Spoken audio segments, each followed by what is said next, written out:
할렐루야. 하나님의 은혜와 평강이 오늘 말씀을 나누는 저와 여러분 가운데 함께 하시기를 소망합니다. 오늘 새벽에는 좀 추운데 어제는 16도까지 오르고 봄바람이 살랑살랑 불었는데 오늘은 좀 춥네요. 그런데도 이렇게 성전에 모이셔서 또 실시간으로 87분이나 들어오셨네요. 감사합니다. 함께 예배드림이 참 복됩니다. 오늘 좀 적게 들어오셨어야 설교가 스무스하게 진행이 되는데 많이 들어오셨네요. 어제 새벽을 안지성 전도사님이 했습니다. 몇 주 전에 같이 교회 1층 로비를 지나가고 있었어요. 한 집사님이, 저는 몰랐는데 눈이 많이 충혈됐었나 봐요. 그래서 한 집사님이 전도사님을 보고 어머, 전도사님 너무 피곤하신가 봐요. 눈이 빨갛게 되셨네 라고 하시는 거예요. 그리고 그냥 지나가셨어요. 근데 그때 제 상태가 어땠냐면 그 입술이 구순염이라고 하죠. 입술이 불을 터가지고 피가 나고 있었거든요. 그런데 옆에 있는 안 전도사님 눈 충혈된 것만 보고 지나가시는 거예요. 그래서 제가 불러 세웠어요. 집사님, 눈이 충혈된 사람이랑 입술에서 피가 흐르고 있는 사람이랑 누가 더 중요해요? 라고 했는데 집사님이 저는 못 봤대요. 저는 보이지가 않았고 안전도사님이 눈이 충혈된 것만 보였대요. 여러분, 누가 더 중합니까? 그렇죠. 입술에 피나는 사람이 더 중하죠. 그렇게 대단하신 분들은 만수무강하시길 바랍니다. 지금 제가 안전도사님을 두고 뭐 하고 있는 거죠? 질투를 하고 있는 거죠. 맞습니다. 그 잘 해보신 분이 아는데 질투를 잘 하시는 것 같아요. 여기 질투라는 것을 하고 있습니다.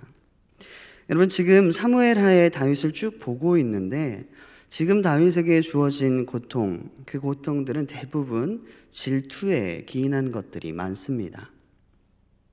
압살롬을 생각해 보십시오. 압살롬은 아빠는 첫째 형만 좋아해. 그럼 첫째 형을 없애면 나를 봐줄까? 첫째 형을 없애는데도 나를 안 봐주네? 그럼 아빠가 뭐 때문에 바쁘지? 이스라엘을 뺏어볼까? 이스라엘을 또 뺐습니다. 굉장히 집요하지요. 아빠의 사랑을 차지하기 위해서 굉장히 고군분투하는 그 파더 콤플렉스라고 하는 게 압살롬에게 있습니다. 그 압살롬을 죽였어요. 누가 죽였지요? 요압이 죽입니다. 그런데 그 죽은 압살롬을 요압이 질투합니다. 요압이 뭐라고 합니까? 압살롬 때문에 그렇게 계속 울 것 같으면 나도 온 이스라엘도 당신을 떠날 거예요 라고 말합니다. 어제 본문 마지막에는 다윗을 두고 온 이스라엘 사람들이 유다와 다투는 장면으로 끝납니다. 우리가 10부족이니, 보십시오. 원래 12민족들이죠. 한 민족이고 12부족으로 나누어져 있는데 레위 지파 빼고 그리고 유다 지파 빼고 나머지 사람들을 본문에서 계속 온 이스라엘이라고 부릅니다. 그러니까 온 이스라엘이라고 불렀을 때는 10지파를 의미한다고 생각하시면 됩니다. 자, 우리가 12지파 중에서 10지파이니 우리가 10배나 더 다윗 왕과 친해야 된다라고 말을 합니다. 그러니까 뭐라고 합니까? 유다 지파가 우리는 왕의 종친입니다. 우리는 친족들입니다. 사실 이 단어는 말을 하면 안 됐어요. 왜냐하면 갈라질 게 뻔하거든요. 다윗 왕은 우리 친족이니까 우리 거예요 라고 말을 해버린 거예요. 그래서 유다가 이렇게 말함으로 인해서 이 10지파가 어떻게 됐을까요? 오늘 본문과 같이 삐졌어요. 오늘 본문에도 질투하고 있는 사람들이 많이 보입니다. 첫째로는 이스라엘 사람들과 유다 사람들, 서로가 서로를 질투하는 사람들입니다. 어제 본문에서 바로 유다를 다윗을 놓고 다투었던 사람들이라고 생각하기 힘들게 오늘은 다윗은 우리와 아무런 상관이 없다라고 뒤돌아서서 세바에게로 향합니다. 1절에 보니까 우리는 다윗과 나눌 분깃이 없으며 이새의 아들에게서 받을 유산이 우리에게 없도다. 그리고 다 돌아가라고 하니까 다 돌아가 버립니다. 어제까지만 해도 다윗은 내 꺼내 네 꺼내 하던 사람들이 뒤도 안 돌아보고 돌아서 각기 장막으로 가버립니다. 그리고 비그리의 아들 세바를 따르지요. 여러분, 참 이상한 일입니다. 그렇게 내 사랑하는 왕, 나의 왕, 다윗 왕 이렇게 말하던 사람들이 화를 내고는 아주 다른 편으로 가버립니다.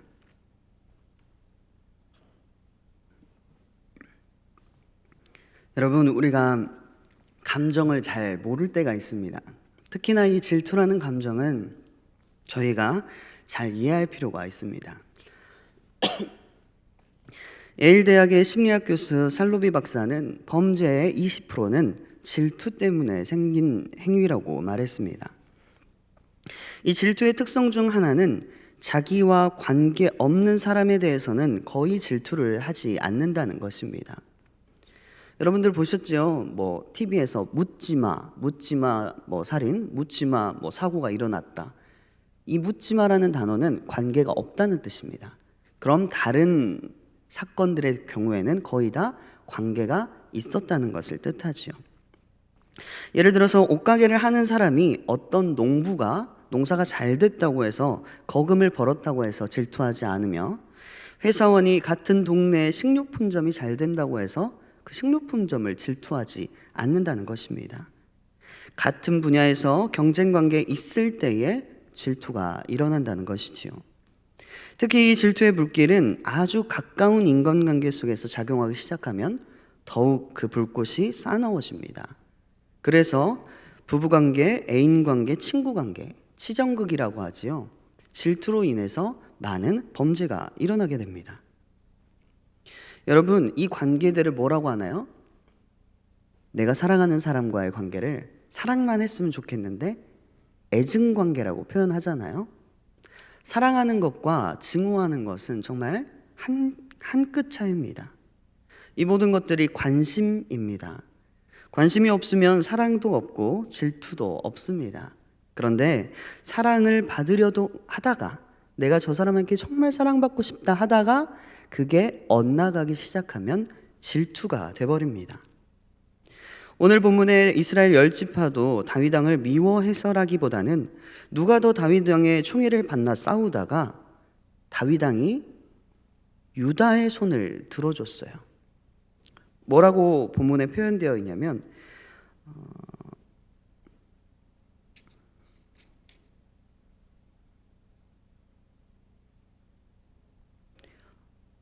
마지막 절에 19장 마지막 절에 이스라엘 사람의 말보다 더 유다 사람의 말이 강경하였다라고 표현되어 있어요. 그러니까 우리는 친족입니다 했을 때 다윗 왕이 아니다, 우리가 친족일지라도 우리는 한 민족이다 하고 온 이스라엘의 편을 들어준 것이 아니라 그냥 유다 편의 손을 들어줘 버렸어요. 그랬더니 이 사단이 나버린 것입니다. 다윗 왕이 잘 중재를 했으면 이렇게 크게 엇나가지는 않았을 텐데 그 사랑을 못 받는다고 느끼니까 이제 온 이스라엘, 이 10지파는 누구에게로 가버립니까? 세바에게로 가버립니다. 여러분, 압살롬이 어떻게 이스라엘의 마음을 훔쳤습니까? 압살롬이 성문 앞에 서서 이렇게 말합니다. 다윗 왕이 유다 족속의 일로 바빠서 이스라엘 10지파의 송사를 들을 자를 세우지 아니하였다. 내가 이스라엘 10지파의 재판장이 되어서 정의를 베풀어 주겠다. 나에게로 오라. 나와 함께하자. 그래서 이스라엘 10지파와 유다 지파를 그 사이를 이간질시키고 질투를 부추겨서 나라를 갈라놓습니다. 압살롬이 죽었지만 그 질투라는 그 감정으로 인해서 벌어진 그 골은 사실 회복되지 않았습니다. 갈라진 이스라엘 10지파의 마음은 아직 회복되지 않았고 그 사이로, 그 틈으로 세바라는 인물이 틈타는 것입니다. 이새의 아들 다윗의 유산이 우리에게 없다. 다윗은 유다의 왕이라고 말하는 것입니다. 그리고 질투에 눈먼 이스라엘 10지파는 세바의 편으로 쉽게 기울게 됩니다. 여러분, 이 이스라엘 10지파의 모습은 오늘 호산나라고 했다가 내일은 십자가에 못 박으라는 유대인들의 모습을 적나라하게 보여줍니다. 메시아를 그렇게 기다렸던 유대인들이, 그리고 그렇게 많은 기적과 이적을 체험했던 자들이 예수 그리스도를 어떻게 합니까? 나만의 예수가 아니면, 나를 가장 사랑해주는 예수가 아니면 못을 박아라라고 소리칩니다. 자기 민족만을 위한, 유대인의 독립을 위한, 우리를 다른 강대국으로부터 구원해 줄 그 메시아가 아니면 차라리 우리를 위해 투쟁하는 바라바를 풀어주고 온 세상을 위하는 저 예수를 못 박으라고 소리칩니다. 이게 무엇입니까? 질투입니다. 여러분, 오늘 우리는 어떻습니까? 질투라는 것은 전혀 모르는 사람 사이에서 일어나지 않습니다. 질투는 사랑하는 사람들 사이에 일어납니다. 그리고 이것이 가장 어려운 점입니다. 우리 교회 공동체가 외부의 위험으로부터 그렇게 위험을 많이 받을까요? 외부의 위험이 있으면 내적으로 단결됩니다. 우리는 기도함으로 그것을 이겨낼 수 있지요. 그런데 내부에서 질투라는 감정에 휩싸이기 시작하면 교회 공동체는 정말 시끄러운 곳이 돼버립니다. 여러분, 혹 사랑방 안에서, 교회 공동체 안에서 질투가 일어날 때가 있으신가요? 여러분들의 사랑으로 잘 덮으시기를 바랍니다. 왜 질투가 일어나냐면 처음에 그 사람을 사랑했기 때문이거든요. 그래서 처음 내가 저 사람을 사랑했던 모습을 기억하고 회복하면 질투라는 감정을 사랑으로 누를 수가 있습니다. 두 번째 인물은 요압입니다. 요압은 이 질투라는 감정에 굉장히 어울리는 자입니다. 질투의 화신이지요. 그의 감정은 거의 그냥 질투가 한 90%는 되는 것 같아요. 요압은 성경에서 누구보다 다윗에게 충직한 인물이며 누구보다 다윗을 거스르는 인물로 묘사됩니다. 상반된 두 개의 모습을 한 요압, 그는 다윗을 굉장히 사랑하지만 다윗의 총애를 받는 것 같다 하는 사람은 그의 손에 가차없이 처단됩니다. 여러분, 아브넬을 죽일 때도 그랬습니다. 이스보셋 편에 있는 사울의 딸 미가를 데려와서 그 베냐민들을 잘 달래서 평화롭게 온 이스라엘의 왕으로 다윗이 등극하려는 그 순간에 미가를 데려올 아브넬의 위치가 다윗과 너무 가깝게 될 것을 이 질투한 요압은 아브넬을 제거해 버립니다. 그래서 순식간에 온 이스라엘의 마음이 돌아설 뻔했습니다. 금식하고 다윗이 애통하고 애곡하고 그 난리를 펼친 후에야 마음이 수습되었지요. 압살롬을 살려달라는 다윗의 간절한 말에 요압이 어떻게 합니까? 여러분, 만약에 반란을 했는데 살아있는 자가 있다, 그러면 왕이 얼마나 총애하는 자겠습니까? 그런데 다윗 왕이 그걸 요청하고 있는 거예요. 내가 너무 사랑하는 압살롬 살려만 주시오라고 말하는 것입니다. 그런 압살롬에 대한 다윗의 사랑을 질투한 요압은 다윗의 말을 들었습니다. 그리고 신하가 왔어요. 머리가 걸려서 압살롬이 저기에 있습니다 라고 합니다. 그런데 그 신하 보고 안 죽이고 뭐 했냐고 말합니다. 왕의 말을 듣지 않고 안 죽이고 뭐 했냐고.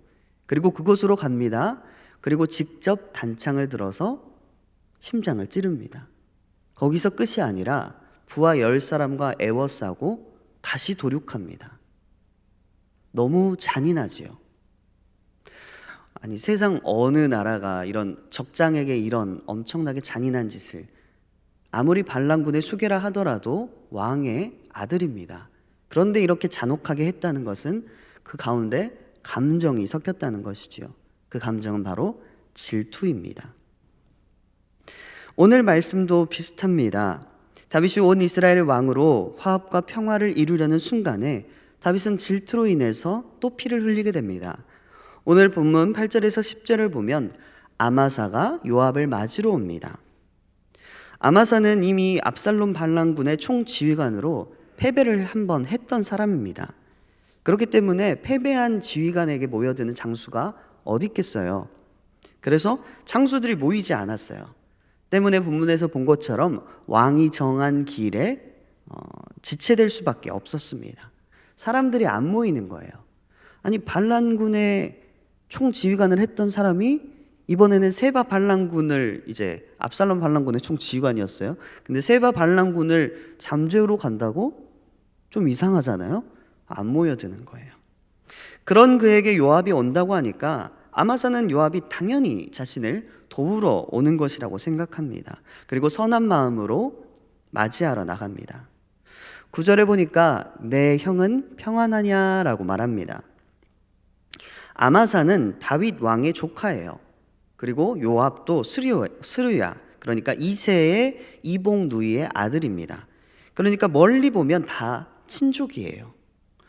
부족한 자신을 도우러 달려온, 그리고 그 사촌입니다. 그런 사촌을 맞이하는 아마사는 아무런 의심 없이 입을 맞추고 평안을 물으려 합니다. 그런데 10절에 보니까 다시 치지 아니하여도 죽으니라. 이게 무슨 뜻이냐면 한 번에 깊숙하게 베어서 다시 죽이지 않아도 한 칼에 죽었다는 뜻이에요. 그러니까 사르가 있지 않으면 이런 행동을 할 수 없습니다. 죽이려는 행동이었다는 거예요. 12절에 보니 아마사의 죽음이 얼마나 잔혹한지 모든 백성이 서 있는 것을 보고 밭으로 옮깁니다. 여러분, 이 성경에도 나와 있지만 성경에 나온 것들이 이유가 있어서 적혀 있거든요. 베었는데 창자가 온 땅에 쏟아졌대요. 굉장히 잔혹하게 죽은 상태예요. 그런데 그 시체를 옮기지 않고 요압의 청년이 뭐라고 하냐면, 요압을 사랑하는 자가 누구냐? 자, 우리가 따라서 이제 적들을 치러 가자 하는 거예요. 옆에 시체를 두고. 이해가 안 되시지요? 감정이 들어간 행동이라는 것입니다. 그걸 보고 밭으로 옮겼는데 밭으로 옮긴 후에도 사람들이 거기 서서 쳐다보는 거예요. 왜 그랬을까요? 시신 수습을 제대로 안 해준 거예요. 시신을 곱게 수습해서 돌무덤이라도 이렇게 지어줬으면 그렇게 되지는 않았겠지요. 근데 한쪽으로 치워놨는데 그냥 치웠어요. 여기저기에 흩어져 있는 그것들을 그냥 주워다가 치운 상태입니다.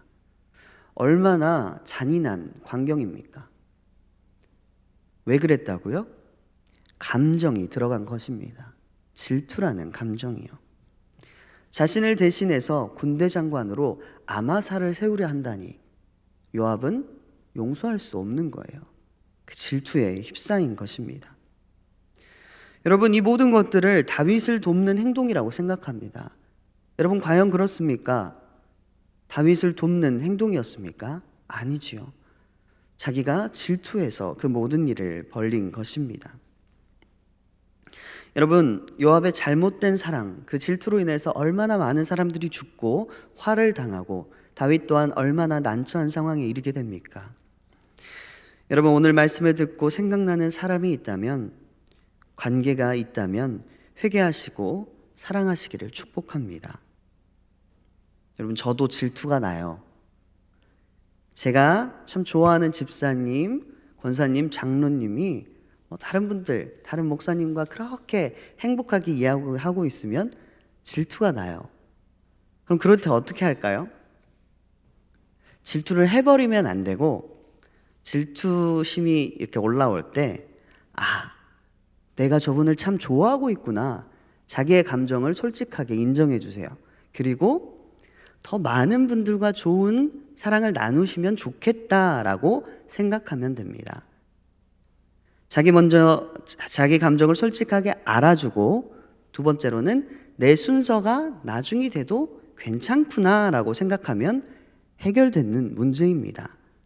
이 질투라는 감정은 내가 먼저가 되고자 하는 정말 겸손하지 못한 감정이거든요. 이건 사랑이 아닙니다.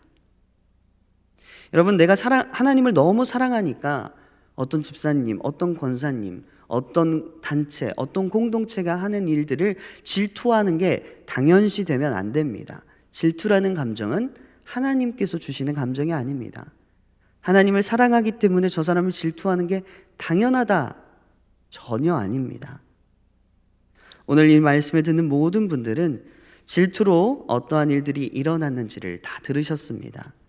여러분, 사랑으로 그 질투를 잘 누르셔서 오늘 또 하나님의 사랑이 충만하시고 관계가 회복되고 자신의 감정도 회복되는 성령 충만한 하루 되시기를 소망합니다.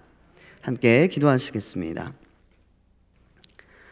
사랑이 풍성하신 하나님, 감사와 찬양을 올려드립니다. 오늘 우리에게 하나님의 말씀을 허락하시니 참 감사합니다. 오늘 우리를 사로잡는 질투라는 감정을 봅니다. 이 질투로 인해서 어떤 일들이 다윗에게 일어났는지를 봅니다. 오늘 우리도 하나님 앞에서 우리의 감정을 바라볼 수 있도록 우리의 삶을 주장하여 주시옵소서. 사랑을 회복하게 하시고 관계를 회복하게 하시고 나 자신의 감정도 잘 알아주어서 나 자신과도 화해하게 하여 주시옵소서. 담임 목사님 성지 순례 중에 계십니다. 안전하게 보호하여 주시고 밟는 모든 땅이 말씀으로 체화되어서 더 풍성한 말씀으로 우리에게 채워질 수 있도록 은혜를 더하여 주시옵소서. 예물 드리는 손길이 있습니다. 받으시고 흥명하여 주시옵소서. 모든 것 주님께 의지합니다. 사랑 많으신 예수 그리스도의 이름으로 기도드립니다. 아멘.